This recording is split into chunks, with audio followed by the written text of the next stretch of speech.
The breakdown of civility. Civilization all throughout the history of the human race have went from barbaric to certain nations learn in certain ways, and only because they ascribe and subscribe and they fought very hard for the qualities of God that came through the Bible. If you study history, you will see civilizations became more civilized when they adhered to the Bible. Now, I'm not talking about where religious people got hold of it and they changed what could have been a very good thing. They changed their society into control, okay, and abuse.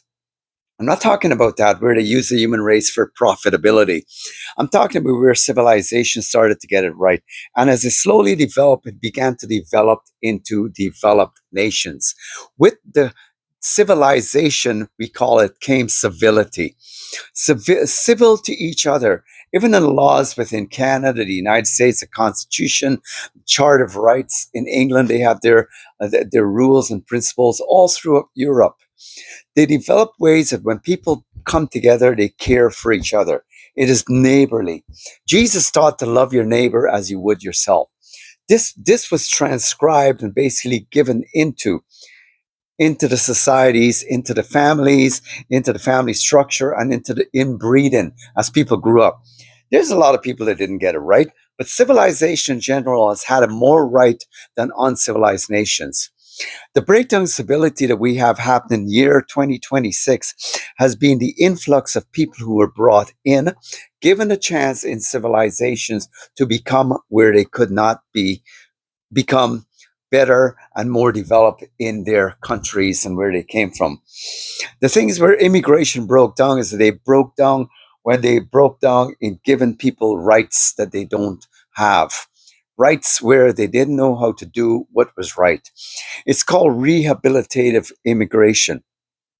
There was a time in history when people came to, let's say, Canada or the United States, some other countries. They basically adapted and they adopted the ways because they're in the country to see that it's better here or wherever they went. In light of all that, they grew and they became, through their generations, even came coming in as immigrants, they grew into better people. Things cannot but improve when you have people come to adhere to what is already working. The breakdown of civility, what we have today, is a breakdown of people in the higher places that have the power to stop the entry of uncivilized attitudes. Okay, they broke down because of money, because of shaking hands with nations who have no business calling themselves civilized.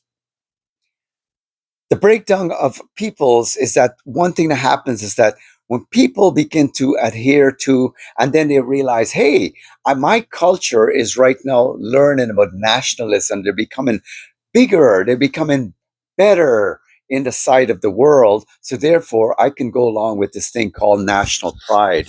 The problem with national pride, you cannot in any way, shape, or form think you're just going to exchange loyalty from civility and civilization back to the old ways. The old ways will never work. The old ways, God in his word has something to say. Jesus said, and he spoke to the people he came to in his day, whom he gave the power and the authority to live on the earth peacefully, and he would bless them for it. And it was the fruit of the kingdom. When Jesus said, he says that the kingdom of God will be taken from you, the people he was looking at, and given to those who are bearing the fruit of the kingdom. The fruits of the kingdom are love, joy, peace, long suffering, kindness, goodness, meekness, gentleness. To who? And self control to each other. Humanity, when they are in a large group setting and they relate to each other in an inhumane manner, they are uncivilized. They have broken the code and ethics of civility. Not because mankind may have opened up the door and said it's okay to come in. God says no. God warned his people way in the Old Testament. You read it about when nations, he says, don't go and join to them, lest you learn their ways. You set a snare for your soul, and you basically lose my pleasure. You lose my blessings over your nations. The breakdown of civility has a lot to do with this. The breakdown is because of compromise. There's nothing wrong with immigration when people who are coming in at some point they give up the part of where they're a migrant coming in and they want to become a citizen. When they become a citizens, they become the citizens of whatever is the civilization in that area, that country, wherever they go to. You can't, there's no way, it does not work. You cannot ask on a global level right now nationalism, whether it be coming from the Chinese, East Indians, black people. I mean, we've seen the fight going on where they say Black Lives Matter. Well, that didn't go nowhere. Lives are what matter. Human beings are what matter. And it's a proven fact that there are people who will suffer because of the nationalism, who don't want to belong to their bacterial culture. They want to change. They want to become different and better.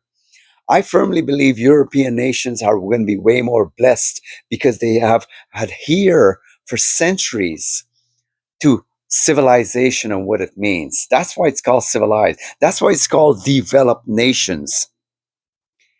The breakdown of stability can probably only be stopped by trailblazers and people who are bold enough to step into their government and say no, because it's not going to only affect the very land, which brings curses and brings a whole mix of how people will relate to each other.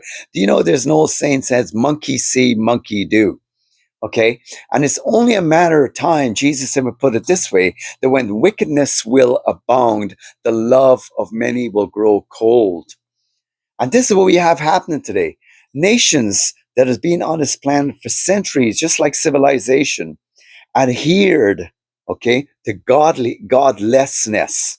They adhered to things where they were actually subjection and submitting to and, and basically obeying their rulership of demonic spirits. All these nations have a high level of demonic control and demonic activity in their lives and in their communities, in their cultures, in their heritage, going all the way back.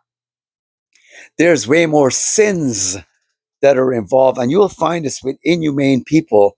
They have people or peoples, okay, is that they don't know a thing about being human. Even so, that they actually behave rather despicably to what is weak before them, like animals, for instance. They affect the atmosphere so much that it can change the weather patterns. I remember back in the 70s and the 80s and into the 90s, we in these civilized countries, we had more sunshine, we had less storms and natural disasters taking place. Canada, for instance, are seeing way more weather patterns that matches the same kind of desolation that is happening in the large scale of people that are bringing into the country. The people will bring their stuff. They will bring their atmosphere. They will bring their germs. They will bring their uncivilized ways. The breakdown of civility is inevitable where we are right now in the state of the history of the human race. And that's why it's going to increase to the point that there will be such a mix between civilized and uncivilized that you begin to elect and you put people who should not even be in power will naturally relate to the enemies that they think is inside the civilized culture the same way they would react to the enemies where they were and where they came from. And how did they do this? They do this by barbaric ways. People who are barbaric, inhuman, uncivil are cursed. Okay? And just to make this clear in this video, and it's not that, you shouldn't be talking that way. No, it's truth. And the level of violence, the level of where you have different cultures that are just basically, when you get them in a large group, they will naturally do as a group as a group, as a cult, as a large scale, they will feel emboldened to act out what comes naturally. And what comes naturally is a lack of civility. Uncivilized peoples really should have been stated at the point of immigration that where they're coming from, there should have been a lot more screening going on and a lot more vetting and a lot more schooling as to what it means to come into a civilized country. I'm going to keep this video short, but I will say that it's something that matters because also that I found is that people who come from other cultures sort of learned and they don't want to have nothing to do with their quote unquote with their I should say quote unquote with their uncivilized colors, skin, the uncivilized ways of where they came from. They grow and they bloom. Okay. But what happens in societies right now, a lot of these uncivilized peoples will behave the same way as they would to their fellow countrymen if you closely resemble their color or you look somewhat like them. It's only a matter of time when the boundaries that are set in civilization will be cut down and they will believe that they can go full on with who they are. It's not about anymore but who they can become, it's who they are. And they're proud of it. There's nothing to be proud of with people who come from uncivilized nations, nothing to be proud of. Civilization is something very beautiful. They extended the hand of kindness. They extended the hand of the what's called national what's the word I'm looking for? National sympathy for people who are experiencing the plight of what they are reaping. Uncivilized nations will continue to reap curses, evil, and dismay, and darkness, and demonic activity unless they are willing to see the light. God has a final say in all this, and He will release His hand upon the face of the earth, and He will punish mankind by their very own hands. See, God doesn't necessarily come plummeting into people. He gets them to basically reap what they sow. And He comes so much so that He will let the natural order of things fall apart for either the civilized world to get the message or the uncivilized world to know there is only one God who overlooks. And he says, this is what I desire of man. You see, any immigrant comes into a country is really grasping the concept that you're not anymore of a heritage. You're a human being. You are part of the people. You're a person. And when you have departed from that, or when you don't want to be that, you're not a person anymore. You're basically just uncivilized subject of where you came from. And you really should never be in a country that extends its hands of goodness and you get to experience it and see what civilization does to its inhabitants. It's always been very good to its inhabitants. I mean, we have uncivilized people right now. They're taking advantage of food banks. They're taking advantage of the kindness that's well intended for the civilized citizens who've been here for decades. And they make it tough. They make it tough for the people who have become more like civilized and come from these countries. And it's like they have the old attitude because that's why they never get ahead. They are about crab mentality. They pull each other down. They don't know how to go higher. See, the thing is about Jesus Christ is that He established one thing. A nation's got it. Not saying everyone in the nation got it, but the majority did. And the rest who didn't get it or were born through the heritage and the bloodline got to experience the benefits of it. Okay? And the thing is, Jesus established that mankind needs to understand that the condition of their life is so sinful and so dreadful, they need salvation.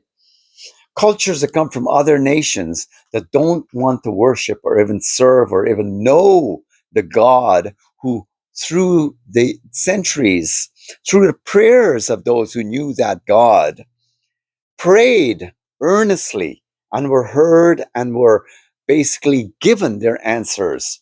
And as I would have peace, they would have generational wealth, they would have generational health, and they would have generational wealth by being wealthy in their character. It is a breakdown, seriously despicable breakdown of civility in our culture, in our nation, what we would call civilizations. Immigration has stopped working decades ago. When money came into play, when those who are selfish and those who are greedy began to take hold of the opportunity by all these uncivilized nations. That's why God told his people in the time of when he was speaking to them, he said, don't even take their riches. Don't even take anything that belongs to them, for it's an accursed thing. Right now, we have the shakings of hands between people who are given civilization and accepting a cursed thing as a pay, as a payout, as a benefit, so they can have a better life. Well, I say the best life you'll ever have is if you don't be careful, whatever you sow, you shall reap. Civilization today is lacking civility and in a huge way. May God have mercy upon us. I really mean it, where we are in this time of history. And Jesus said it. He said it's coming to the point that unless those days be shortened, no flesh will be saved. Because people will know between what's right and what's wrong, what's up and what's down, between what's light and what's darkness. Because the integration between light and darkness is going to be so strong in civilization that only those who are really staying strong are going to endure to the very end. Have a good day and like and subscribe.